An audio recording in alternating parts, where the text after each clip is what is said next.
How's it going, everybody? I'm Cherokee Ronnie. Welcome back to my channel. And on today's episode, I go and buy a Jeep.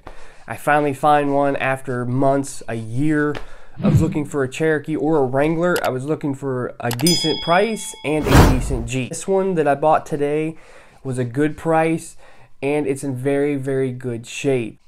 Today we got to go pick it up. We got to do a little work to get it home. I'm not going to haul it. I'm actually going to drive it home because that's just what we do here in West Virginia.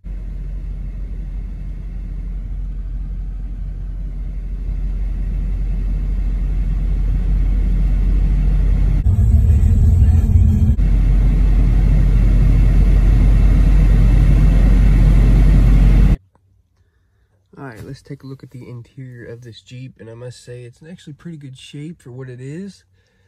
It does have the pins in the headliner like every other Jeep does. This is a little bit higher model Jeep. As you can see, it has a tan interior, all the good stuff. It has a nice little oscillating fan that come with it.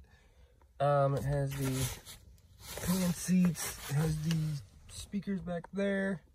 Just your typical Jeep stuff. Everything functions. For once, I actually got one with the ashtray. I got one with the latch. Actually latches. It's got a pretty nice back seat. See, the floors are solid in this thing.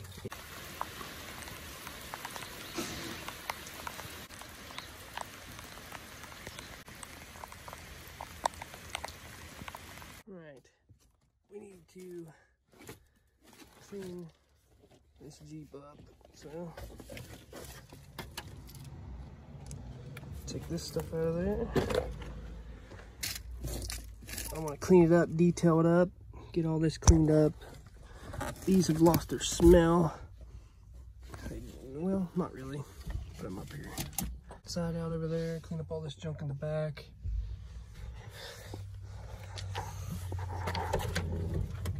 Actually have my grinder back here, all the stuff I was using to cut the fenders. But let's get all this stuff out of here and clean it up.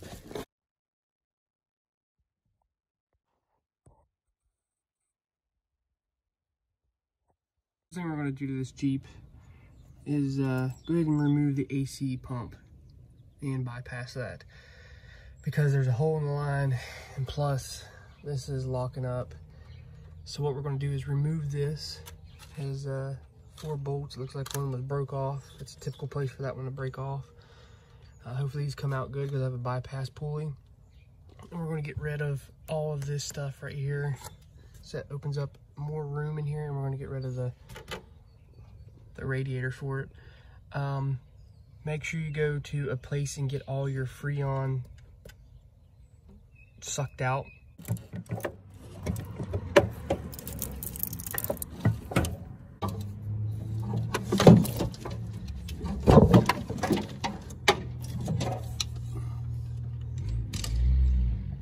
More air coming through here now. You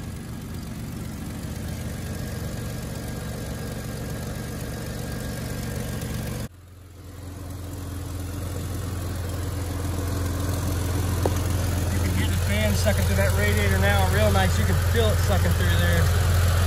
And it's a lot more open, so that's why I go ahead and delete the AC anyway.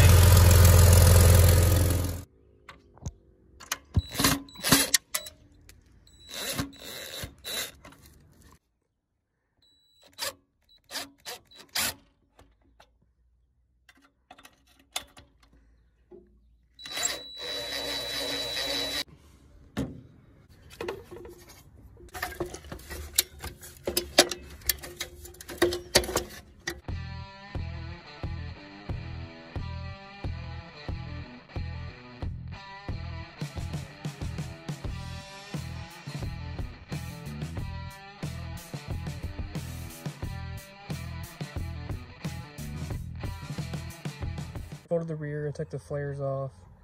I went ahead and actually rhino lined the back panel, the back bumper, the bottom plastic piece, along the door and the front fender.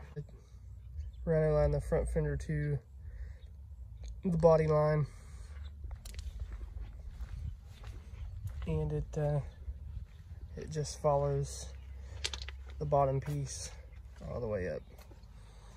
It looks pretty decent. Impressed with it.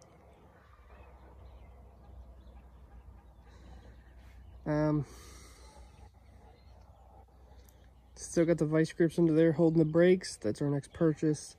Wheels should be here pretty soon. I'm gonna try to stuff 35s under there, but there ain't much left to do to get this Jeep mobile.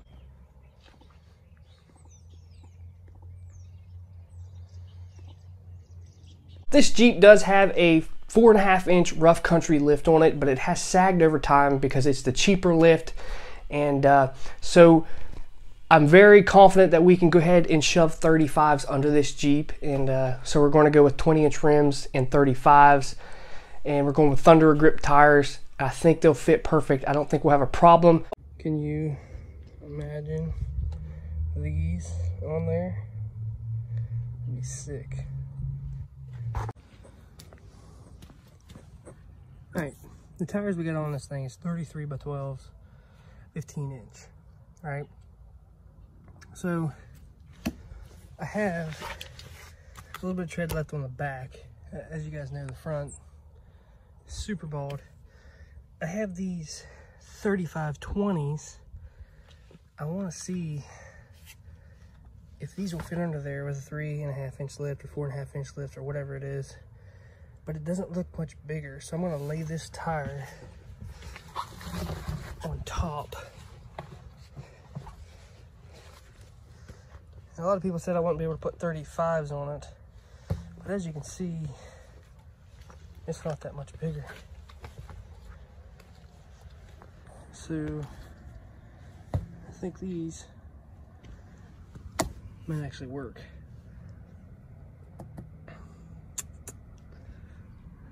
I mean, they're not that much bigger at all.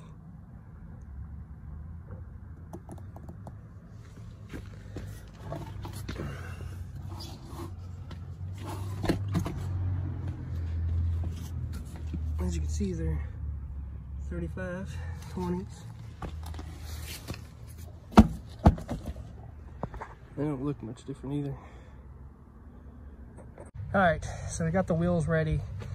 The reason why this video took so daggone long is because I had to buy Acorn lug nuts for this Jeep because the stock ones, well, they're not stock, they're aftermarket for these rims.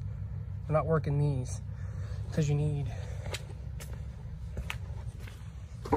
this style right here to work with the rims that I have. And so we had to wait on these due to everything going on in the world. Had to wait like a week or two, but we're gonna go ahead, throw these wheels on, and show you guys what it looks like.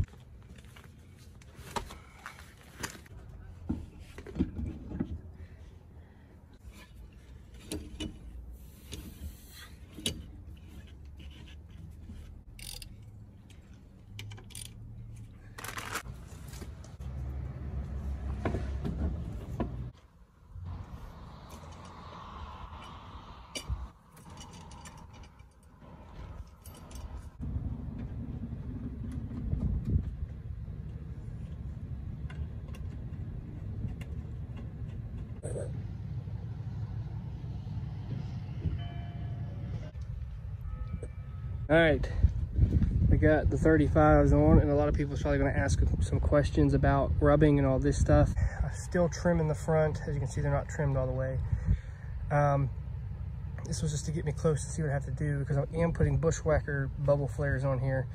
But on the back, I have plenty of room. I just got to pound that in a little bit more and cut this back a little bit more. And I've had it flexed up in there and it stuffed up in there great. The front is what I'm concerned about.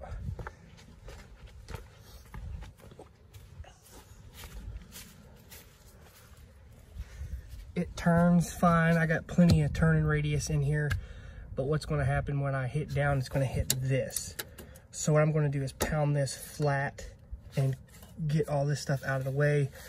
Pound this lip flat. You just cut notches in this and pound it flat, and that'll give me a little bit more room. I'm gonna cut this more at an angle. I can't go too much because the fender flares. So all we got left to do now is fix the brake, extend the brake line.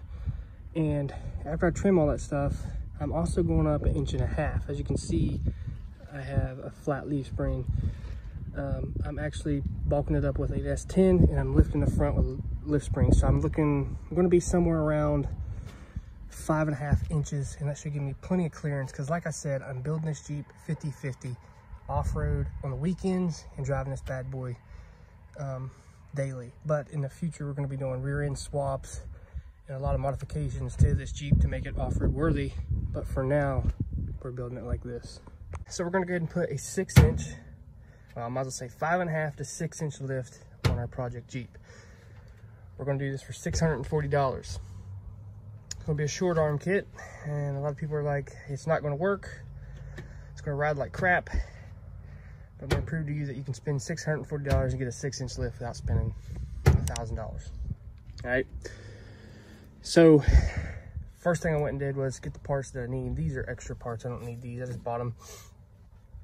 But I got S10 packs. Okay, I'm going to be using the main leaves. I'm not going to show you the process of me taking the leaves off, because I'm going to have to take them off several times to get the lift right.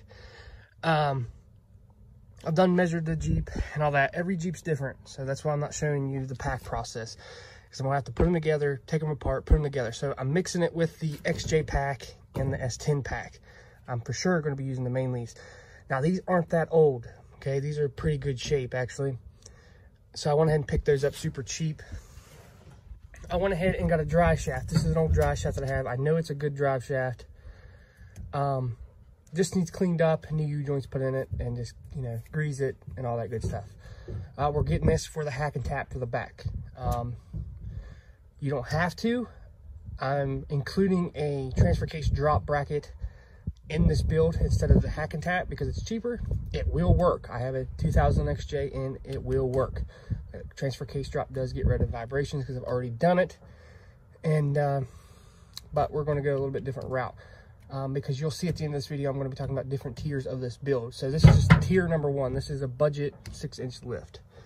And then we have some packs that are a part that we're going to be using. Got some extra axles and all that good stuff because we're running 35s. These will work until I can figure out what we're going to be running in tier 3 of the build. Got some Rubicon Express 5.5 coil springs, nothing special. You can get these on Amazon, cheap. Now, got these off Amazon, Freedom Off-Road, $99. And honestly, I'm blown away by the product and the beefiness. This thing is super heavy. These are, you can get rough country ones that are like $100 some, like $106. I still swear they're not as beefy as these. Yeah, they're beefy, but these things are heavy and these things are beefy. These are fixed linked, and you're asking why ain't I going with adjustable? Well, adjustable costs more, but what we're going to be doing with this Jeep, I won't need adjustable. The way I'm setting up this Jeep, it's pointless to have adjustables because they're usually adjusted clear in anyway. So I did a bunch of math, a bunch of studying for this lift kit to work. So I'm pretty much taking all the guesswork out of this for you guys, because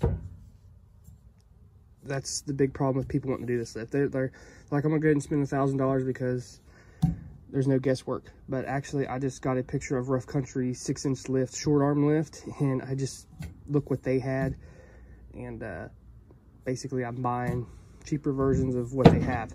Now, I am going to be upgrading the track bar, but for right now, somebody already drilled it over for the 4.5-inch lift, so that'll do us for a while.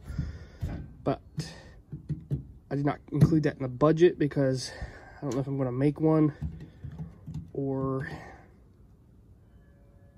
buy one, so I don't know yet. All right, we got the back lift on. Brake line is fixed now.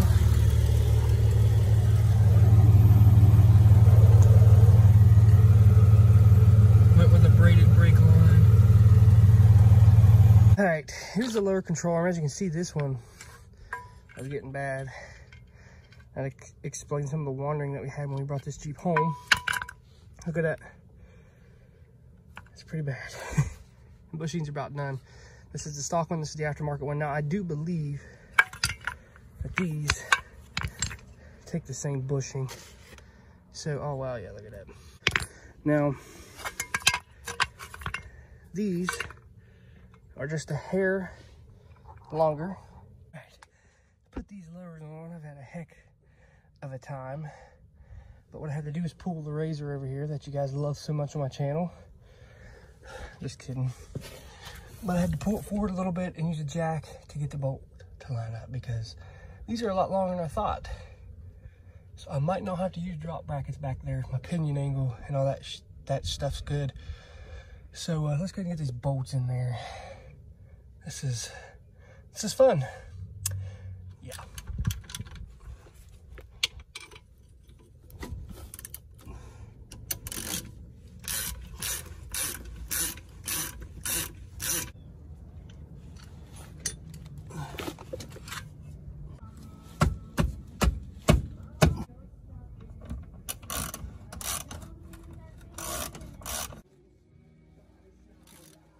Both on, you can see how far it pushed this thing forward.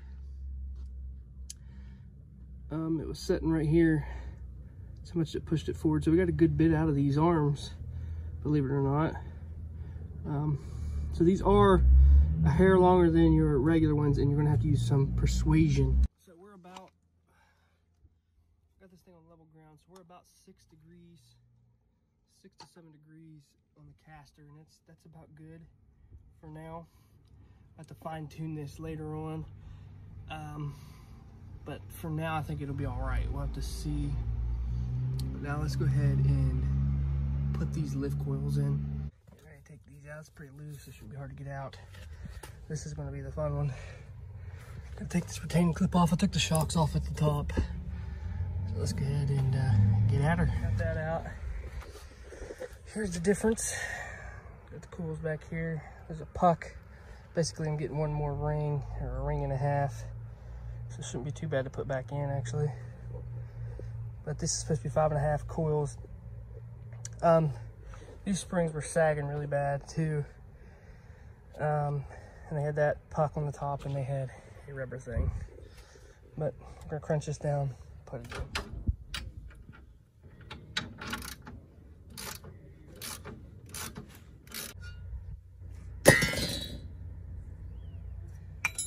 Not cheap out on spring compressors, because that is your life that you're messing with.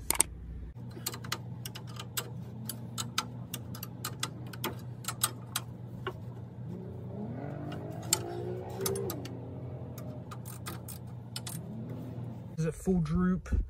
I do have a little bit to play with. This will get me by until I can get extended brake lines for this thing. These are pretty rusty anyway. This will get me by. This is at droop, not ride height. I'm gonna put our shocks and stuff back on and put this thing back together.